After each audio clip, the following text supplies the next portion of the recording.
Tole kun qubee akaadaamii irraa kan isiniif dhiyaatu barumsa applied mathematics waanidha. Guyyaa irraa kan isiniif qabadhe dhiyaadhe angle between vectors and the projection of a vector kan jedhudha. Mee jalqaba irratti angle between two vectors kan jedhu ilaallu. Jalqaba irratti example dhaateen isiniif haa ka'u. Vectoroonni lama kennamaa jiran vector A fi and vector B ni kennamaa jiran. For example vector A ni bifa kanaatiin kennamee jira jennu, vector B ni immoo bifa kanaatiin kennamee jira jennu. እና አንግሊን ቬክተሮota lamaan kana gidduu jiru kun vector A kun vector B yoo ta'e iddoo kana ta'a jechuudha. Angle theta. Thetaan kun yeroo kamiyyuu 0 is less than or equals to theta, theta is less than or equals to pi ta'a jechuudha. Angliin vectoroota lamaan kana gidduu jiru yookaan angliin vectorii kan lama gidduu jiru yookaan 0 ta'a yookaan immoo 0 dha haga pi ta'uu danda'a jechuudha. Inna kanadha angle kana akkaataa kamitti akka argachuu dandeenyu ilaallu. Konseptii lama fayyadamne angle barbaaduu dandeenya. Angle between two vectors kan jedhu jechaadha. Inni jalqaban dot product konseptiidha. Dot product konseptii fayyadamne akkaataa kamitti akka argachuu dandeenyu ilaallu. Dot product jetti A dot B ni vectoroonni A dhaa fi B gaafa dot walitti ta'an jechuudha. Is equals to magnitude of A times magnitude of B times cos theta dhaatiin kennamuu danda'u jechaadha. Kuni maadha property of dot product dha. Inna asirraati cos theta barbaaduudhaaf yookaan immoo angilicha cos theta is equals to A dot B over magnitude of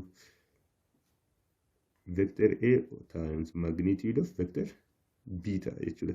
Inna bifa kanaatiin argachuu dandeenya jechuudha. Theta isheen kuni angle vector A dhaa fi vector B gidduu jirudha jechuudha. Kanaafuu theta is equals to A dot cos inverse of A dot B over magnitude of A times magnitude of vector B ta'a jechuudha.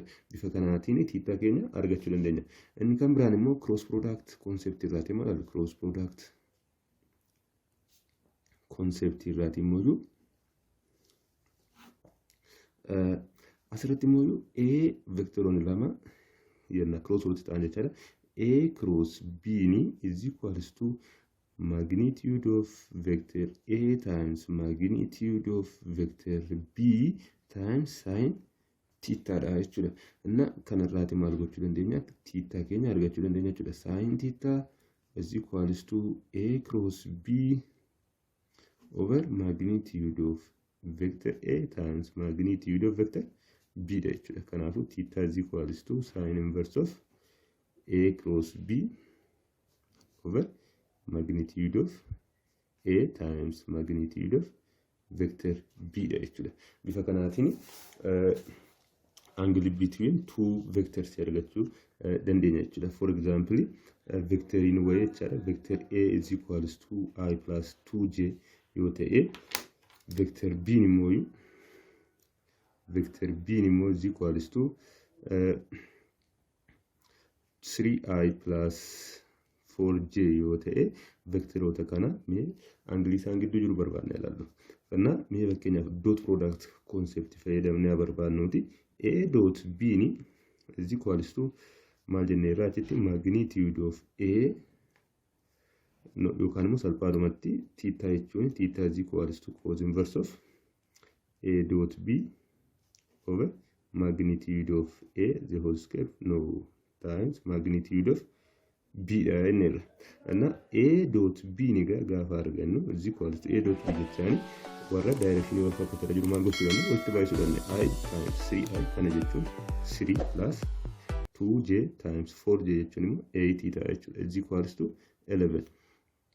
A dot B edda kanatti 8 kan biraa immoo magnitude of A immoo haa barbaannu. Magnitude of A jechuun square goone root jedha jechuudha. Kanaaf kana garuu square goone tokkodha. Root 5 jechuudha jalqabaayu. Inni kun immoo magnitude of vector B immoo is equals to under root of 9 plus 4 square jechuun 6. 16 is equals to 25 5 ta'a jechuudha.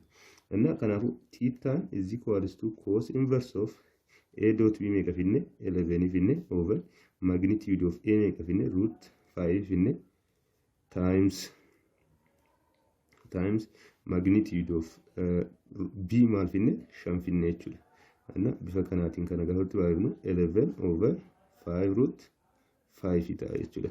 Anna tiitaan keenya cos inverse of 11 over 5 over root 5 ta'a jechuudha. Bifa kanaatiin argachuu dandeenya. Inni karaan biraa immoo theta is equals to sin inverse of a cross b daatiin argachuu dandeenyaan a cross b over magnitude of a times magnitude of b dhaan irra. Anna karaa kanaan illee hojjettanii isin dhufuu danda'a jechuudha. Asitti garuu cos inverse isa baasuun dirqama jechuudha. Mee kana taasisne immoo important points on norms of vectors kan jedhu immoo alaallu. Important point warra ta'an jechaadha. For example asitti maal jedha magnitude of a square jechuun maal jechuudha? Magnitude of a square. Magnitude of a square jechuun a dot with a jechuudha. Magnitude isa magnitude of a the whole square jechuun is equals to magnitude of a dot a jechuudha. Kuni maala property dha. Proof gootanii agarsiisuun hin danda'ama. Fakkeenyaaf kan jalqabaa kana proof goonee olaalle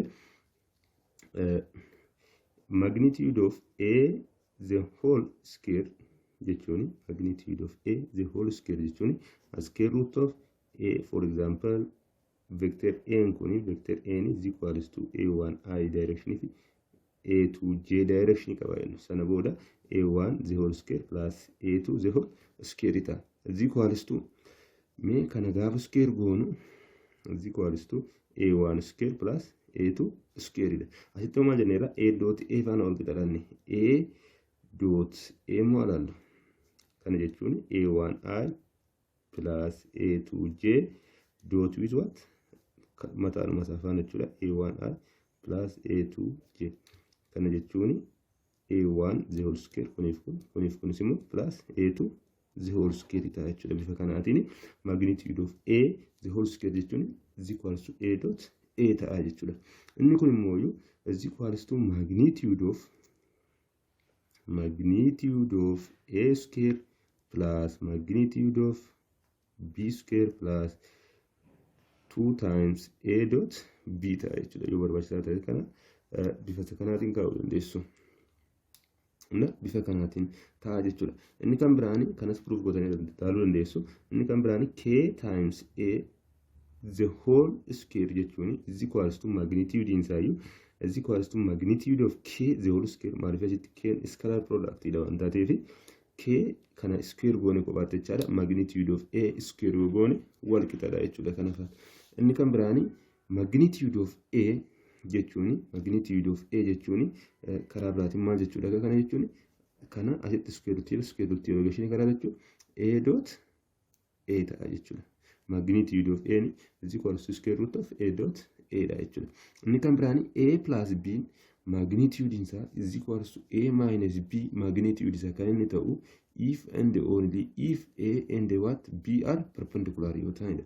A fi b perpendicular yoo ta'ani a plus b magnitude isaa is equals to a minus b magnitude isaa ta'a jechuudha. Inni kan biraani a iddoo kanatti kana minus ni taasisa. A minus b vector a laafi b irrifne magnitude isaa yoo square goone kan nuti argannu magnitude of a square plus magnitude of b square minus 2 times a dot b kan nuti argannu jechuudha. Kan nuti argannu bifa kanaatiin jechuudha. Asitti a dot b ni is equals to a minus b dha jenneerranti. Yoo sababni isaa yoo maal ta'e danneerra yoo a fi b perpendicular walii ta'an perpendicular walii ta'an dot product isaanii maalanne 0 dhaan. Kanaaf a minus b irratti a square plus b square is equals to minus 2a times b dhaan. Asirratti maal jenneerra a plus b magnitude isaa is equals to magnitude of a minus b dhanneerra. Yoo maal ta'anidha? Yoo a fi b perpendicular walii ta'anidha siniin jedhe. Anna asirratti kan nuti ilaallu a minus b ni the whole square is equals to a magnitude of a square plus magnitude of b squaring times 2 times a dot b da.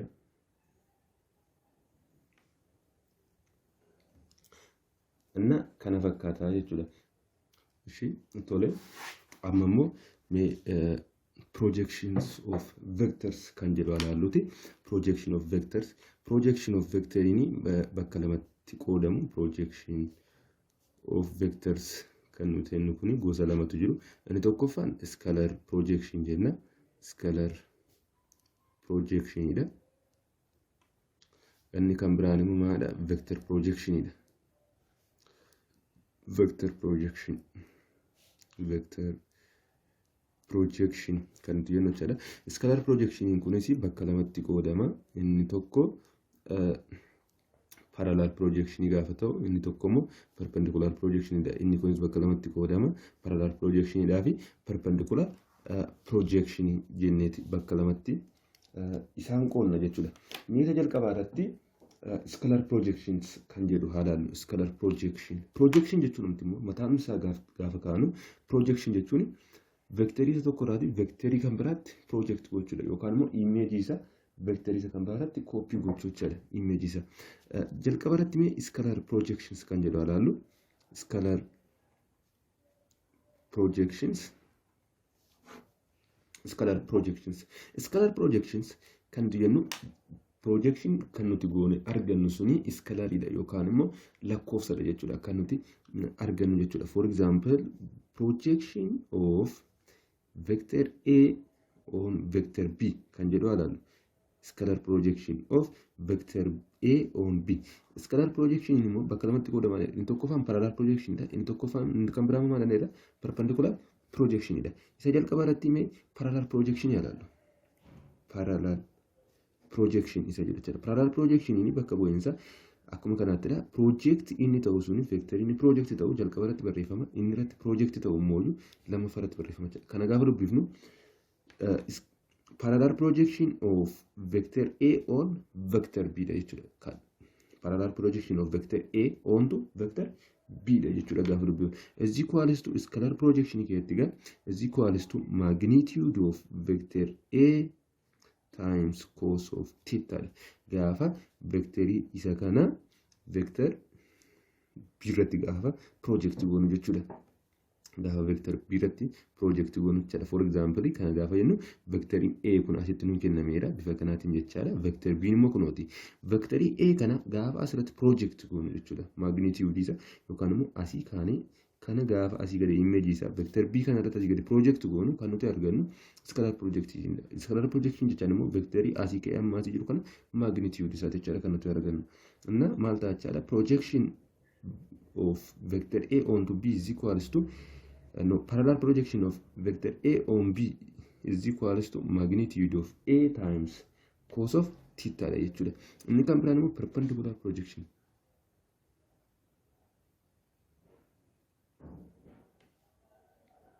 Inni kan biraan immoo perpendicular projection kan jedhu ilaallu. Perpendicular projection. Perpendicular projection immoo bifuma kanaatiin kan qabatu ta'eetu fuuldura isaatti maaltu jira?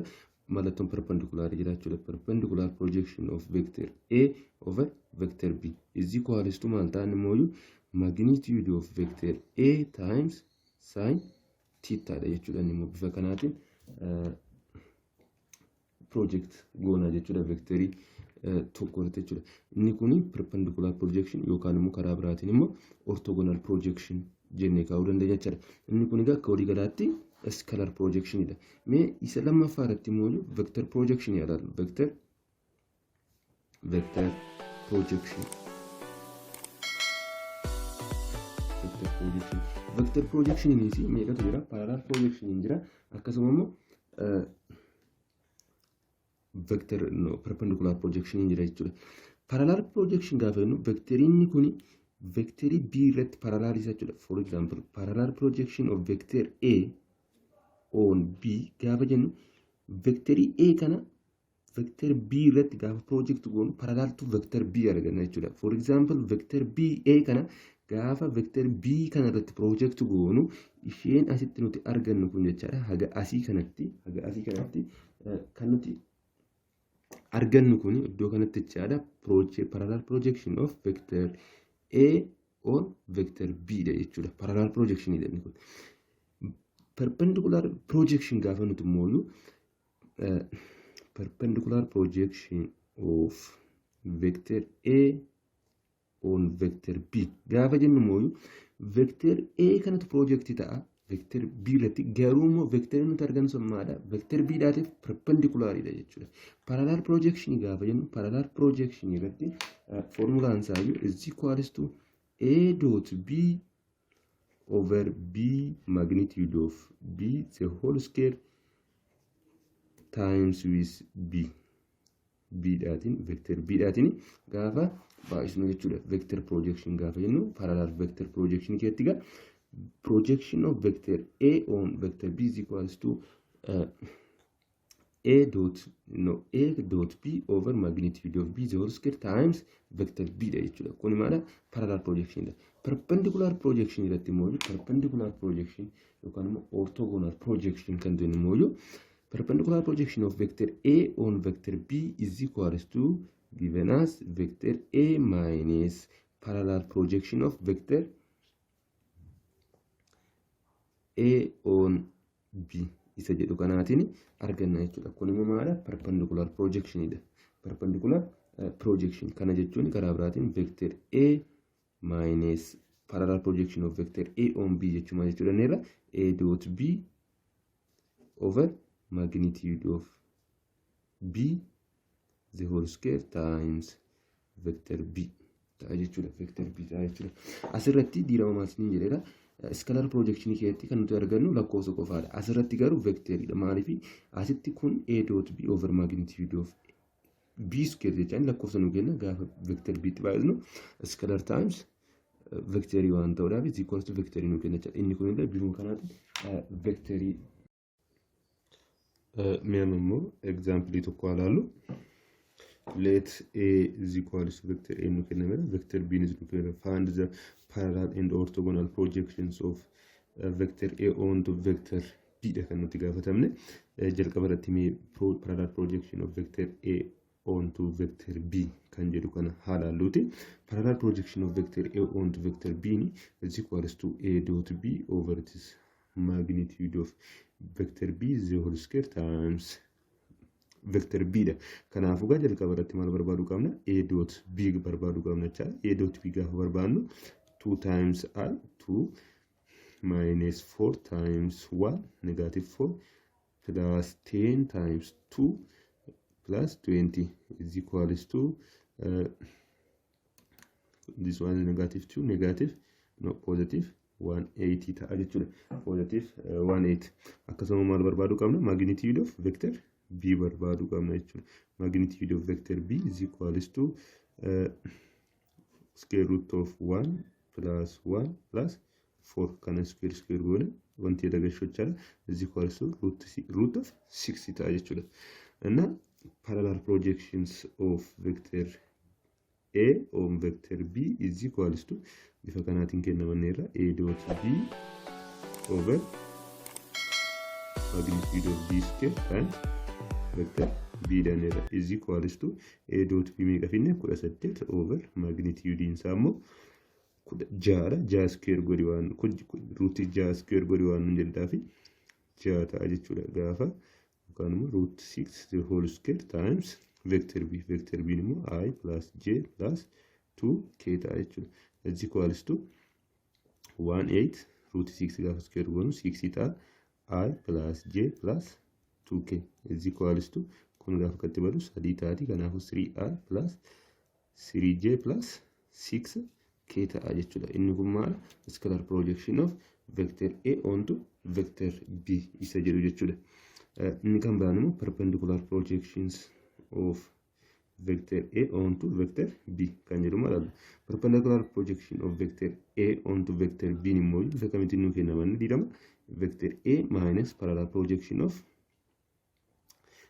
vector A onto vector B dhaatiin nu kennamanni is equals to vector A ni asitti qabna 2I minus 4J plus 10k tu nu kenname jira minus parallel projection of vector A onto vector B ma asitti finirra inni gara 3I plus 3J plus 6k jechuudha is equals to termii wal fakkaatu irraa hir'isnanne kanaafuu 2i minus 3i jechuun minus i kun immoo minus 4j minus 3j jechuun immoo minus 7j 10k minus 6k jechuun plus 4k ta'a jechuudha. Inni kun immoo perpendicular projection of vector A onto vector B isa jedhu ni ibsa jechuudha.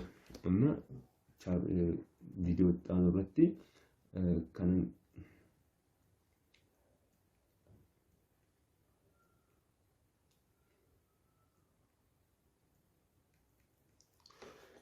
gaaffii yoo qabaattan koomentii jalatti naa barreessuu hin dagatina.